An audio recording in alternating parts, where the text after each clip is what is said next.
started Baby Girl in 2017, like January, February time. A girl who used to be my intern at a previous job had put a thing out on social asking for a certain design on a jacket. I saw it and I offered to do it for her because I wanted to help her out. Like, she was a really great intern. And that literally is it. She wore it to Fashion Week. If you go onto my Instagram and scroll to the bottom, it's one of the first images. Trump was coming into power and it was all about nasty women, and she wanted a jacket that said nasty woman and had big roses with like vaginas in them, which was amazing. It was right on my street to do that, and that's how we started. What inspiration factors into your designs? Because obviously you've just talked about Trump coming into power and wanting to write something on the back of a jacket that's quite powerful and like that people are going to see and remember. To be honest, it comes from like anywhere. Yeah. It can be, I see something out, I can see someone, like just the way someone's body moves can sometimes inspire, like this was really weirdly, this whole design comes from an advert for hair removal, which is mad, but I just really like the way the body was positioned. In my inspiration in general, it all comes from like the way your body moves, the way people react to their bodies. I studied fine art. I didn't go the normal route of A levels or anything like that. I did a art and design course at art school, and then I did a foundation, and then I went to, that was in Worcester, and then I went to uni in Bristol and did fine art. And to be honest, looking back, I probably wouldn't have done fine art again. I would have done something more like illustration or maybe fashion.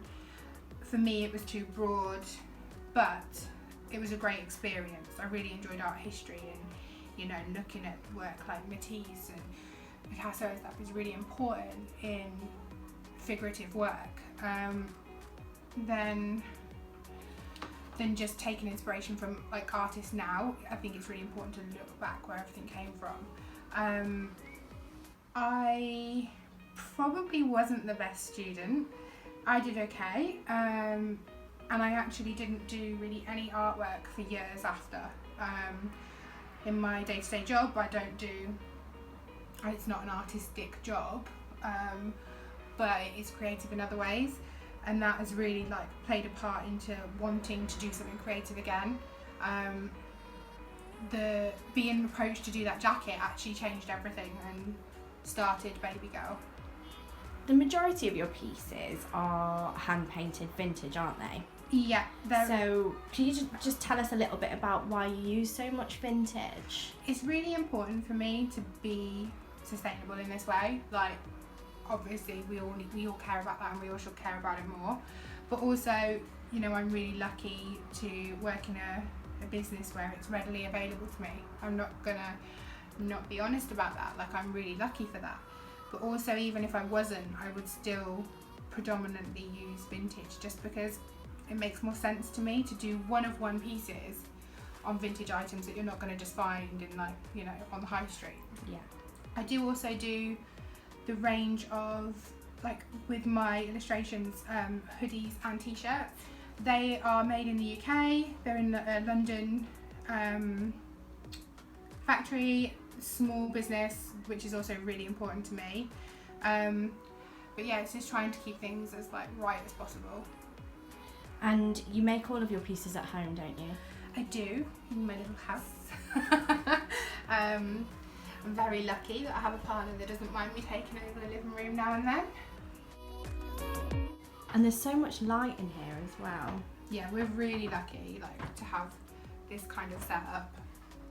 Last year, you collaborated with K-Swiss, and yeah. How did that come about? So, with my day job, I had met someone who works for a brand, has her own brand called Nuts and Vibes. She also worked for the PR company that was handling the K-Swiss rebrand. They approached me about class of 18, which was lots of start-up small businesses, to do something within the brand, but with their style. So yeah, I was given a brief to do X amount of pieces, but whatever I wanted, it was up to me. And it was really important to me that it was all ethical for that as well, because a lot of big brands are not always known for that. So it was important to bring that into it. So everything in that little capsule collection was all vintage. Even the top that I made that was like a denim strapless with ties, I literally handmade that myself. It was from an offcut of a pair of jeans. I put the rivets in, painted it, fit it to the model. It was amazing. Like, that was one of my favourite pieces. I was just about to ask you actually, what's been your favourite piece to create and why? That was one of my, so for the Caseless project, that was my favourite piece that I made, just because I felt it really like challenged me, because I'd never made anything like that before. But in general, I would say, I mean, I love getting bespoke orders, and it's super, super cute when I see someone who's got like a kid in one of my designs. That makes my day. But I also, when I started doing these more figurative pieces, I think each one of those is now one of my favourites. I can't really narrow it down. Typically, how long does a baby girl piece take to paint? How long is a piece of string? It depends. Like something like this, it depends on the fabric. Like, I try and keep it as non-toxic as I can, but obviously I have to mix it with a certain kind of, I use a glue and a latex mix, because I don't personally like to paint with leather paint. So it can take anywhere from a day to 3 days, because I have colour layers to do as well as a top coat to make it airtight and watertight. But I always, like, as you can see, like, I've got a few different ones going at the same time, where I do the first layer, let them dry, and by the time it comes round, I'm doing the second layer. So I could get all of these done in a day, essentially, if I've got a day to just completely do that. If I'm doing a design on the front and back, that's obviously longer. Yeah. And I've also done a range of a few bleached pieces that are still bespoke. They're all available in store, and they're quicker for me to produce, except if I'm painting and bleaching. But everything is about a day to 3 days.